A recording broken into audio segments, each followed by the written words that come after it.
Nabucodonosor I, que na história ficou conhecido como Nabucodonosor o Grande, era filho de Nabopolassar.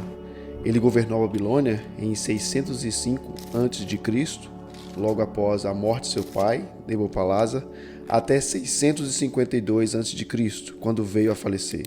Foi o segundo maior rei do Império Neobabilônico, que até hoje é famoso por suas campanhas militares no Levante, por seus projetos de construção em sua capital, Babilônia, e pelo importante papel que desempenhou na história judaica. Nabucodonosor foi o rei da Caldeia, que teve o reinado mais duradouro. Na época de sua morte, Nabucodonosor era o governante mais poderoso do mundo. Ele se destacou como líder militar brilhante e grande estrategista, aniquilando os fenícios, derrotando os egípcios e conseguindo implementar sua certa hegemonia no Oriente Médio. Ele era um guerreiro e não tinha misericórdia. Na Bíblia é dito que Deus teria castigado o povo de Judá devido à sua desobediência às leis e aos mandamentos divinos, bem como na prática da idolatria, injustiça social e outros pecados. Nabucodonosor, o rei da Babilônia, foi o castigo de Deus para aquela nação. Ele está intimamente associado às narrativas bíblicas por causa de suas conquistas e principalmente a conquista de Jerusalém e da destruição do primeiro templo, também conhecido como o Templo de Salomão. Em 586 a.C., este é um evento de grande importância na história bíblica judaica, conhecido como a Queda de Jerusalém. Este episódio é subsequente da deportação de muitos judeus para dentro do cativeiro babilônico. Marcaram um ponto crucial na história do povo judeu e estão relacionadas ao castigo divino mencionado na Bíblia.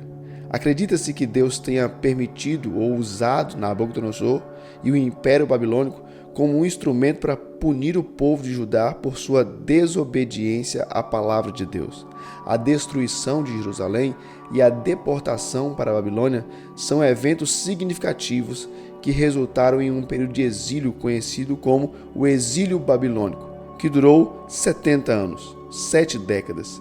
Durante esse período de exílio, os judeus foram confrontados com a necessidade de manter sua fé e identidade cultural em uma terra estrangeira. No entanto, a Bíblia também contém promessas de restauração e redenção, e após o período de exílio, muitos judeus retornaram a Judá e reconstruíram Jerusalém e o segundo templo. Essa experiência histórica e teológica desempenhou um papel importante no desenvolvimento da fé e da identidade judaica.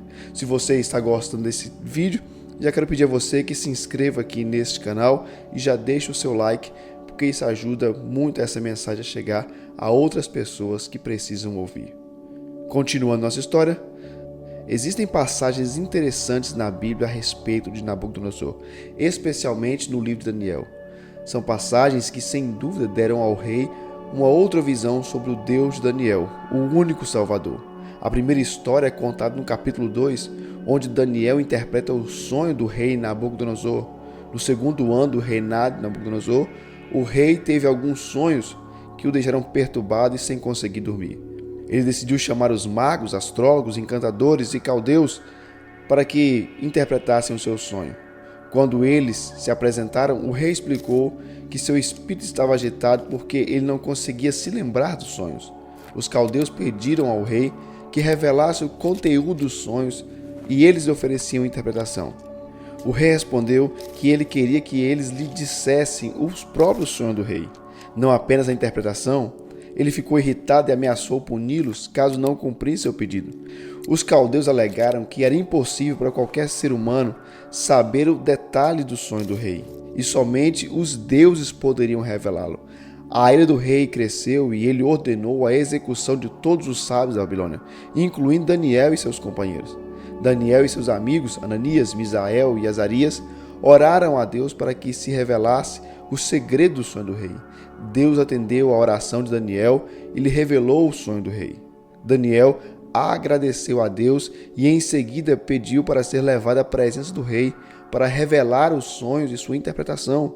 O rei permitiu que Daniel se apresentasse e lhe perguntou se ele poderia revelar o sonho. Daniel respondeu que apenas Deus nos céus poderia fazer isso. Ele então explicou o sonho ao rei, que era sobre uma estátua de ouro, prata, bronze, ferro e barro, sendo destruída por uma pedra sem mãos. Daniel interpretou o sonho, explicando que representava a sucessão de reinos, que no final um reino eterno de Deus prevaleceria sobre todos. O rei reconheceu a habilidade de Daniel e o exaltou, fazendo-o governador da província da Babilônia. Daniel também nomeou seus amigos para posições de autoridade. Ele foi reconhecido como um homem sábio e servo de Deus, e o rei o honrou. Uma das mensagens dessa passagem é o reconhecimento da soberania divina. A história destaca que somente Deus nos céus é capaz de revelar segredos e interpretar sonhos. Ela enfatiza a supremacia de Deus sobre qualquer sabedoria ou poder humano, e também o reconhecimento do valor da sabedoria divina, que transcende a sabedoria humana. Daniel e seus amigos foram reconhecidos como sábios por causa da orientação que receberam de Deus e sua fidelidade a Ele. A história de Daniel e seus amigos demonstram a fidelidade deles a Deus em meio à adversidade. Eles confiaram em Deus em oração e receberam orientação divina. Isso ressalta a importância de permanecer fiel em nossas crenças e princípios, mesmo quando enfrentamos situações adversas. O segundo caso ocorrido com Nabucodonosor não teve a presença pessoal de Daniel, mas ele descreveu o acontecimento no capítulo 3 de seu livro. O rei Nabucodonosor decidiu erguer uma estátua de ouro enorme com 60 côvados de altura e 6 côvados de largura no campo de Dura, na província da Babilônia. Ele então convocou todos os líderes e autoridades de sua província para a cerimônia de consagração da estátua. Quando todos estavam reunidos, um arauto proclamou em alta voz, e quando ouvissem a música, que incluía buzinas, flautas, harpas e outros instrumentos, todos deveriam se prostrar e adorar a estátua de ouro. Aqueles que não fizessem seriam imediatamente lançados em uma fornalha de fogo ardente. Todos os presentes se curvaram e adoraram a estátua. Quando a música começou, no entanto, alguns dos caldeus acusaram 3 homens judeus que lá estavam, Sadraque, Mesaque e Abidnego, de não cumprirem o decreto real. O rei Nabucodonosor ficou furioso e chamou esses homens à sua presença. Ele perguntou se era verdade que eles se recusaram a adorar a estátua. Sadraque, Mesaque e Abidnego foram certamente corajosos. Eles responderam ao rei calmamente, explicando que não adorariam os deuses do rei nem a estátua de ouro. Quando a ameaça feita, se não adorassem a estátua, eles afirmaram que seu Deus poderia livrá-los da fornalha de fogo ardente. O rei, enfurecido, ordenou que a fornalha fosse aquecida 7 vezes mais do que o normal e que os 3 homens fossem atados e jogados na fornalha. A fornalha estava tão quente que aqueles que foram lançá-los dentro da fornalha morreram instantaneamente pela intensa chama. No entanto, quando os 3 homens foram lançados dentro da fornalha, algo extraordinário aconteceu. Nabucodonosor, seus soldados e convidados observaram atônitos que não apenas os 3 homens não sofreram danos, mas também havia um 4º homem com eles na fornalha, cujo aspecto era semelhante ao de um filho de Deus, segundo as palavras do próprio rei Nabucodonosor. O rei ficou tão maravilhado e chamou os 3 homens para sair da fornalha. Eles saíram ilesos, sem nem mesmo um cabelo chamuscado e nem fumaça saindo de seus corpos. O rei elogiou o Deus de Sadraque, Mesaque e Abidnego por enviar um anjo para protegê-los e proclamou um decreto que proibia a blasfêmia contra o Deus deles. Os 3 homens foram honrados e prosperaram na província da Babilônia.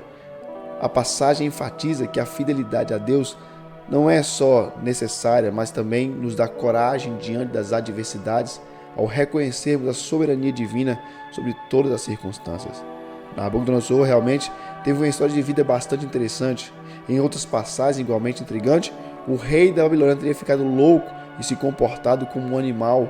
Muitos interpretam a passagem contada no capítulo 4 do livro de Daniel como o rei tendo se transformado em um animal, mas a descrição é simbólica e representativa. Representa um período de insanidade ou humilhação. Daniel, ao falar sobre o sonho ao rei, disse ter sido uma mensagem de Deus, predizendo a humilhação iminente que ele iria passar. O próprio Deus iria humilhar Nabucodonosor, mostrando que Deus era soberano sobre toda e qualquer situação. Daniel revelou que o rei seria afastado do seu trono e viveria como um animal selvagem por um período de tempo, até que ele reconhecesse que Deus, o Deus de Israel, é o Deus verdadeiro. De acordo com a narrativa, o cumprimento do sonho ocorre. Nabucodonosor passa um período de tempo fora de seu reino, vivendo como um animal, comendo grama e sofrendo com a insanidade. Eventualmente, ele volta à sanidade e reconhece o Deus de Israel como Deus supremo.